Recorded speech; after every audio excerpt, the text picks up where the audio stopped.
Loan নিয়ে কারো বিদেশে ঘুরতে যাওয়া উচিত না। জি, জাস্ট ঘুরতে যাওয়া, রাইট? লোন নিয়ে ঘুরতে যাওয়া, আপনাকে যদি বিদেশে ঘুরতে যাওয়ার জন্য লোন নিতে হয়, that is a god given indication যে আপনার ঘুরতে যাওয়া উচিত না, that's too expensive for you. ওইখানে ঘুরতে যান যেখানে ঘুরতে গেলে আপনার লোন নেওয়া লাগবে না। এইটার পরে মানুষজন মনে করেন কমেন্ট সেকশনে ঝাঁপাই আমাকে গালাগালি করলো, হ্যাঁ, এটা খুব মজা পাই আমি দেখলে। সেটা তাদের কথাটা হচ্ছে যে আমাদের বাবা মা সারা জীবন টাকা জমাইছে, 30-40 বছরে কোনো দিনও কক্সবাজারে যায় নাই, কারণ টাকা বেশি খরচ হবে, আমাদেরকেও নিয়ে যায় নাই, এখন আমাদের টাকা খরচ করে ফেলতে হবে। কেন? কারণটা হচ্ছে কি যে টাকা রেখে কোনো লাভ নাই। Life is all about meaningful experience. আমার লাইফে যদি মিনিংফুল এক্সপিরিয়েন্স না থাকে তাহলে আর কি লাভ হইলো? এখন আমি তাদেরকে যেটা বলি, আপনার মতামতটা শোনার আগে, সেটা হলো প্রথমত হচ্ছে আপনার আব্বা আম্মা যে 30 বছরে কখনো কক্সবাজারে যায় নাই, that was extremely strict decision. তাদের একটু রিল্যাক্সড অ্যাপ্রোচ দরকার ছিল।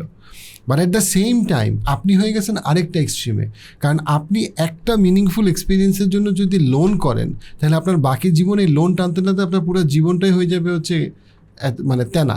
কারণ আপনার পুরো জীবনে এই বোঝাটা তো আপনাকেই টানতে হবে। Life is full with moments. আমি ওই একটা মোমেন্টকে গ্লোরিফাই করার জন্য একেবারে হয়ে গেছি, ডেসপারেট হয়ে গেছি। বাকি মোমেন্টগুলোকে আমি কী করবো? মাতাল থাকবো? আমাকে তো আলটিমেটলি বাঁচতে হবে পুরো লাইফ নিয়ে, আমার এন্টায়ার লাইফই মিনিংফুল এক্সপিরিয়েন্স হইতে হবে। সো সেইখানে একটা মোমেন্টকে গ্লোরিফাই করার জন্য যেই super investment, that is mostly wrong. মানে এটা হলো আপনার this is a money management definitely, plus হচ্ছে লাইফের ডিসিশন। অর্থাৎ আপনি আপনার লাইফের যে ডিসিশনগুলো, ক্রিটিক্যাল ডিসিশনগুলো, অর্থাৎ আপনার সেটা হতে পারে বাচ্চাদের লেখাপড়া, হতে পারে আপনার হলিডেজে যাওয়া, সেটার সাথে মানি ম্যানেজমেন্টটাকে আপনি কীভাবে টাই করবেন, and not definitely being extreme. এটার সবচেয়ে চ্যালেঞ্জিং পার্ট হলো সাইকোলজিক্যাল পার্টটা। জি।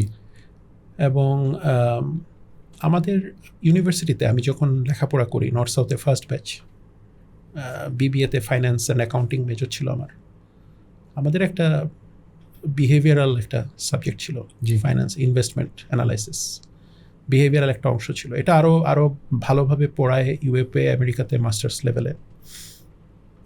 এটা অসম্ভব ইন্টারেস্টিং, এবং এটা থেকে আপনার শেয়ার মার্কেট থেকে শুরু করে অন্যান্য জায়গার ইনভেস্টমেন্ট নিয়ে ওরা অনেক বড় বড় স্টাডি আছে, কাজ আছে। বাট পার্সোনাল লাইফে মানুষ প্রতিদিন এই জিনিসগুলো ফেস করে। রাইট। এটা যে আসলে কোনটা ঠিক না, এটা এক একজনের ব্যক্তিগত ব্যাপার, তার নিজের ইনকাম পোটেনশিয়াল, ইনকাম, সেভিংস, সেগুলো সব কিছু মিলে। But becoming aware of one's situation is probably the most prudent thing to do. For sure.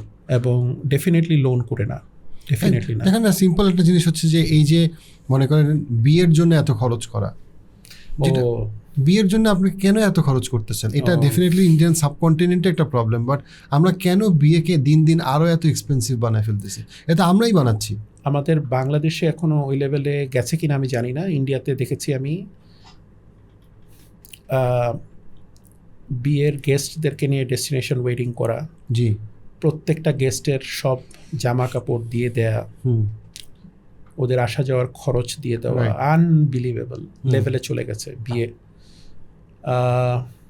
Programme তো আগে 4টা হতো, 5টা হতো, এখন তো 8টা 9টা হয়, সেম সেট অফ গেস্টস, অনেক দিন ধরে অনেক programme.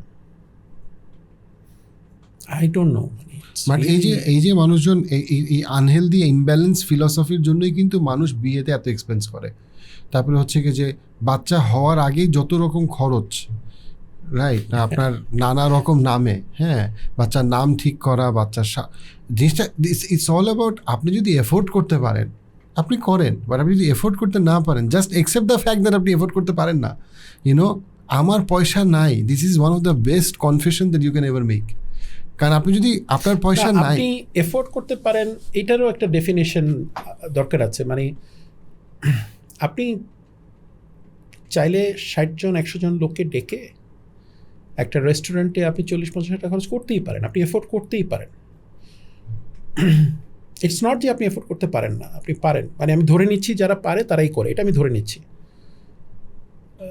But really like to what extent it is necessary, এবং এটা আসলে না করে আপনি যদি এই টাকাটা ইনভেস্ট করেন রাখেন, এবং আসলে এটা বাড়াবাড়ি হয়ে যায় অনেক সময়। রাইট, না মানে পার্টিকুলারলি আপনি যখন বলছেন যে to what extent I can afford, এখানে আমার কাছে মনে হয় এটাও রিলেভেন্ট যে আমার পুরা লাইফের সাথে ধরেন আপনার যদি লেটস সে কথার কথা মাসে ইনকাম 80,000 বা 1 লাখ টাকা হয়, এখন আপনি যদি পুরোটাই ইনভেস্ট করতে থাকেন এই ধরনের প্রোগ্রামে, হ্যাঁ তাই করে, দেন পার্টিকুলারলি আসলে আপনি কিন্তু এফোর্ড করতে পারেন না।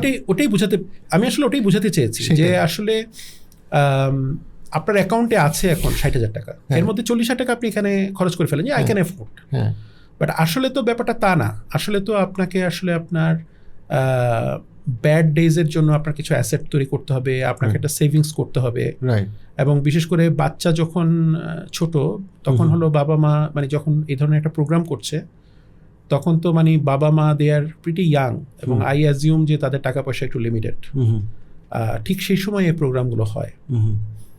10 বারটা তো বাচ্চা হবে না, বাচ্চা হবে 1টা 2টা, হ্যাঁ সেটার জন্য আমি এ ধরনের একটা খরচ করবো না, তো কার জন্য করবো। আবার ওই যে ইমোশনাল একটা চলে আসে, ফটোগ্রাফার নিয়ে আসে অনেক ছবিতে খরচ টরচ করে, ইজ আর কোয়েশ্চেনেবল আসলেই। মানে না তাও এমন একটা যুগে ফটোগ্রাফার মানে 25-30-50,000 টাকা করে বা 1 লাখ টাকা করে ভাড়া করে, যেখানে মোবাইল ফোনে সবার ক্যামেরা একটা আছে, হ্যাঁ, এবং ওই ফটোগ্রাফারের যে ছবিগুলো এগুলো কেউ দেখে না। হ্যাঁ, পরবর্তীতে আপনি হয়তো বা 1টা 2টা ভালো ছবি দেখবেন। মানে আমি তো আমার বিয়ে হয়েছে 21 বছর 22 বছর, আমার বিয়ের ছবি তো আমি দেখেছি বলে মনে পড়ে না। যারা এত যত্ন করে তুলে তারাও কতবার দেখে, সেটা খুবই রেয়ার, খুবই রেয়ার, বাট খরচ করবে।